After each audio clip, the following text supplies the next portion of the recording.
Hello दोस्तों, आप सभी का स्वागत है मेरे यूट्यूब चैनल धैर्य पीसीएस में।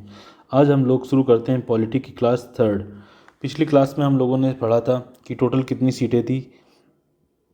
389 सीटें थी, जिसके अंदर 292 सीटें ब्रिटिश प्रांत की थी, 4 कमिश्नरी की थी और 93 सीटें किसकी थी, देसी रियासत की थी, राजा रजवाड़े की थी। ठीक है, तो यानी कि 4 2 6 और 3 9 और 389 टोटल सीटें थी। ठीक है, तो ये 292 और प्लस 4 296 सीटों पे जो है चुनाव होना था, यानी कि इन पर जो है निर्वाचन होना था।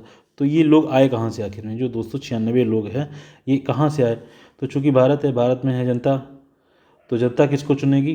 तो जनता चुनेगी प्रांतीय सभा को चुनेगी, मतलब जो प्रांत के लोग होंगे उनको चुनेगी। और जो प्रांत के लोग होंगे, जो प्रांतीय सभा होगी, वो किसको चुनेगी? 296 लोगों को चुनेगी। यानी अगर हम सीधे कहते हैं कि जनता ने इन लोगों को चुना, नहीं, किसने चुना?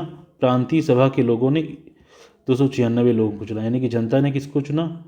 प्रांतीय सभा के लोगों को चुना, और प्रांतीय सभा के लोगों ने किसको चुना? 296 लोगों को चुना। तो हम बोल सकते हैं कि संविधान सभा के सदस्यों का निर्वाचन अप्रत्यक्ष निर्वाचन था। अप्रत्यक्ष मतलब जिसको जनता ने न चुना हो सीधे, ठीक है, जो कि प्रांतीय विधानसभा के सदस्यों के द्वारा किया गया था। यानी कि संविधान सभा के सदस्यों का निर्वाचन, यानी कि जो संविधान सभा के जो सदस्य थे 296, उनका निर्वाचन कैसा निर्वाचन था? उनका निर्वाचन कैसा था? अप्रत्यक्ष निर्वाचन था, जो कि प्रांतीय विधानसभा के सदस्यों के द्वारा किया गया था। ठीक है, तो ये एग्जाम में बहुत बार क्वेश्चन पूछा गया है कि संविधान सभा के सदस्यों का निर्वाचन कैसा था, प्रत्यक्ष था कि अप्रत्यक्ष था? तो कैसा निर्वाचन था? अप्रत्यक्ष निर्वाचन था। ठीक है, सीमित मताधिकार पर आधारित था। ये जो निर्वाचन था वो सीमित मताधिकार पर आधारित था। सीमित मताधिकार का मतलब क्या है कि मत देने का अधिकार किसके ऊपर आधारित था? शिक्षा पर और संपत्ति पर। यानी कि जो शिक्षित हैं, जिनके पास संपत्ति ज़्यादा है, सिर्फ वही लोग जो है मत देने का अधिकार उनके पास था। ठीक है, यह एक सार्वभौमिक वयस्क मताधिकार नहीं था, मतलब सभी को वोट देने का इसमें अधिकार नहीं था, मतलब कि यह सार्वभौमिक वयस्क मताधिकार नहीं था। ये क्वेश्चन जो है, जो हम बता रहे हैं, ये सभी कथन कारण में क्वेश्चन पूछे जाते हैं। क्या संविधान सभा के सदस्यों का निर्वाचन सार्वभौमिक मताधिकार था? नहीं, यह सार्वभौमिक वयस्क मताधिकार नहीं था, क्योंकि इसमें सभी को वोट देने का अधिकार नहीं था। ठीक है, ये सीमित मताधिकार पर आधारित था। वर्ग पर आधारित विभाजन कि जो टोटल लोग थे उसमें 213 किसके थे? सामान्य के थे। 213 किसके थे? सामान्य कैटेगरी के थे। मुस्लिम कितने थे? 79 थे। सिख समुदाय के लोग कितने थे? 4 थे। महिला कितनी थी? 15। ये क्वेश्चन पूछा जा चुका है कि संविधान सभा का जो निर्वाचन हुआ था उसमें टोटल महिलाएं कितनी थी? तो महिलाएं कितनी थी? 15 थी। एससी कैटेगरी के लोग कितने थे? 26 थे। एसटी के कितने थे? 33 थे। ठीक है, सामान्य के कितने थे? 213 थे। मुस्लिम कितने थे? 79 थे। सिख कितने थे? 4 थे। महिलाएं कितनी थी? 15 थी। सर्वाधिक महिला कहाँ से थी? सबसे ज़्यादा महिलाएं कहाँ से थी? उत्तर प्रदेश थे, उत्तर प्रदेश से थी। टोटल कितनी महिलाएं थी? 6 महिलाएं थी। एकमात्र मुस्लिम महिला कौन सी थी आपकी? बेगम इजाज रसूल, यूपी से थी। ठीक है, वो तो पूछेगा कि एक जो है एकमात्र मुस्लिम महिला संविधान सभा के निर्वाचन में कौन सी थी? उनका नाम था बेगम इजाज रसूल, वो यूपी से थी।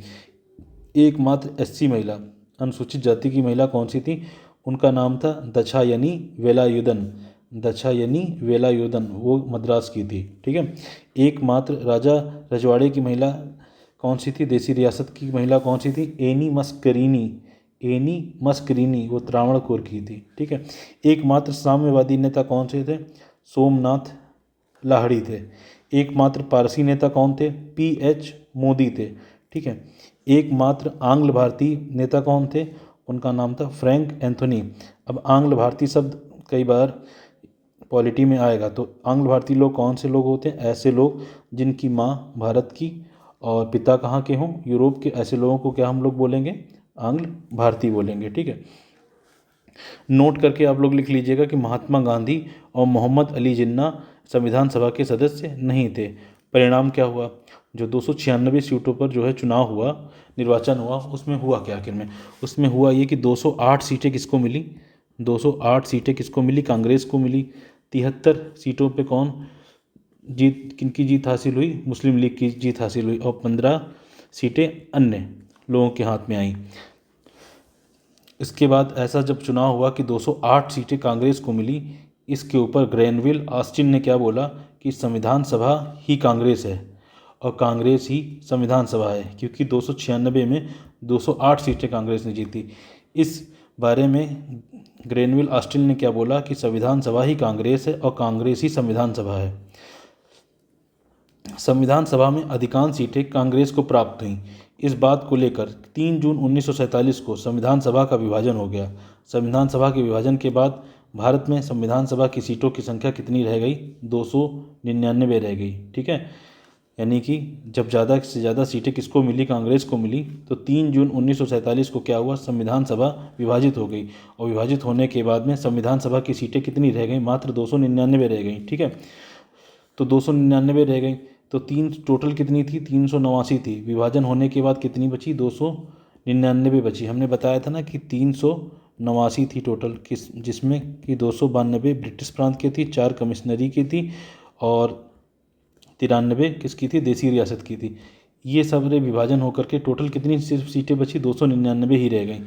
इन्हीं 299 संविधान सीटों ने संविधान का निर्माण किया, यानी कि जो 299 संविधान सभा सीटें थी, इन्हीं लोगों ने क्या किया? संविधान का निर्माण किया। तो 299 संविधान सभा सीटों की स्थिति क्या थी? जिसमें से 3 कमिश्नरी सीटें थी। ठीक है, 3 कमिश्नरी थी। जो चौथी थी बलूचिस्तान, वो हट गई थी। ठीक है, और 226 सिर्फ ब्रिटिश प्रांत की बची थी और 70 जो है राजा रजवाड़े और देसी रियासत की ही सीटें बची थी ओनली। ठीक है, अब इस तरीके से एक क्वेश्चन मेंस का बन सकता है, क्या भारत की संविधान सभा में सिर्फ कुछ वर्गों का प्रतिनिधित्व था? तो इसका आंसर कैसे लिखेंगे? देखिए, लिखा है कि भारतीय संविधान सभा सभी वर्गों से मिलकर बनी थी, यानी कि भारतीय संविधान सभा सभी वर्गों से मिलकर बनी थी। सभी वर्गों से मतलब सामान्य के भी थे, मुस्लिम के भी थे, सिख के भी थे। ठीक है, भारतीय संविधान सभा में महिला, अनुसूचित जाति, अनुसूचित जनजाति, सिख, मुस्लिम सभी संप्रदायों का प्रतिनिधित्व था। यह सार्वभौमिक वयस्क मताधिकार पर आधारित नहीं था, परंतु समाज के सभी वर्गों का प्रतिनिधित्व इसमें देखने को मिलता है। ठीक है, कांग्रेस उस समय एक बड़ा राजनीतिक दल था। अधिकांश प्रतिनिधि कांग्रेस से ही निर्वाचित हुए थे, परंतु कांग्रेस में भी सभी समुदाय, सभी वर्ग के लोग शामिल थे। अतः भारत की संविधान सभा संपूर्ण भारत की अभिव्यक्ति थी, न कि समाज के सिर्फ कुछ लोगों की। तो उम्मीद है कि आप लोगों को ये क्लास 3 जो है वो काफ़ी अच्छी लगी होगी। अगर आपको अच्छी लगी हो तो कमेंट ज़रूर करिएगा और इसको नोट कर लीजिएगा। ठीक है, तो धीरे धीरे हम लोग ऐसे ही क्लास करते रहेंगे और आने वाले 3 से 4 महीने में पूरी की पूरी पॉलिटी जो है आपकी फिनिश हो जाएगी। तो अगर आपको वीडियो अच्छा लग रहा हो और समझ में चीज़ें आ रही हों, समझ में चीज़ें तभी आएंगी जब आप इसको अपनी कॉपी पे नोट कर लेंगे अच्छे से। ठीक है, और 1 से 2 बार अगर वीडियो आप देखेंगे, इनको याद कर लेंगे, जैसे कि महिला की संविधान सभा में कितनी महिलाएं कितनी थी? 15। ये क्वेश्चन बहुत बार पूछा जा चुका है। तो इस तरीके से ये सारे क्वेश्चन आ चुके हैं कि एकमात्र एससी महिला कौन सी थी, साम्यवादी नेता कौन थे, पारसी नेता कौन थे। तो ये सीधे सीधे डायरेक्ट फैक्चुअल क्वेश्चन आते हैं एग्ज़ाम में। ठीक है, तो इनको जो है प्लीज़ आप अपनी कॉपी में नोट कर लीजिएगा। ठीक है, और इसी तरीके से धीरे धीरे हम लोग चलते रहेंगे और पॉलिटी 3 से 4 महीनों के अंदर पूरी की पूरी पॉलिटी जो है आपकी समाप्त हो जाएगी। ठीक है, यूपी पीसीएस हो गया, आरओ एआरओ हो गया, अभी हाई कोर्ट का आरओ एआरओ जो है आने वाला है एग्ज़ाम में, 1 हफ्ते में नोटिफिकेशन जहाँ तक के आ जाएगा। तो पॉलिटी सबसे अहम रोल अदा करती है एग्ज़ाम में। कोई भी एग्ज़ाम हो तो उस एग्ज़ाम में पॉलिटी सबसे अहम रोल अदा करती है, सबसे स्कोरिंग सब्जेक्ट होता है पॉलिटी। अगर आपको पॉलिटी आ गई तो अगर यूपी पीसीएस या आरओ देख लेते हैं तो 20 से 22 क्वेश्चन उसमें आते हैं। अगर आपकी पॉलिटी पूरी तरीके से कंप्लीट है तो आप 20 से 22 क्वेश्चन आराम से हल कर सकते हैं। 20 से 22 अगर आपने पूरी पॉलिटी अगर मेरे द्वारा जो भी है अगर मेरे द्वारा आपने पढ़ ली तो 20 से 22 क्वेश्चन में हम कम से कम आप जो है 20 क्वेश्चन जरूर कर ले जाएंगे 22 क्वेश्चन में। ठीक है, तो कृपया करके सब लोग अच्छे से पढ़िएगा। ठीक है, थैंक यू वेरी मच। और वीडियो ज़रूर लाइक करिएगा, शेयर करिएगा अगर आपको अच्छा लगा हो। Thank you.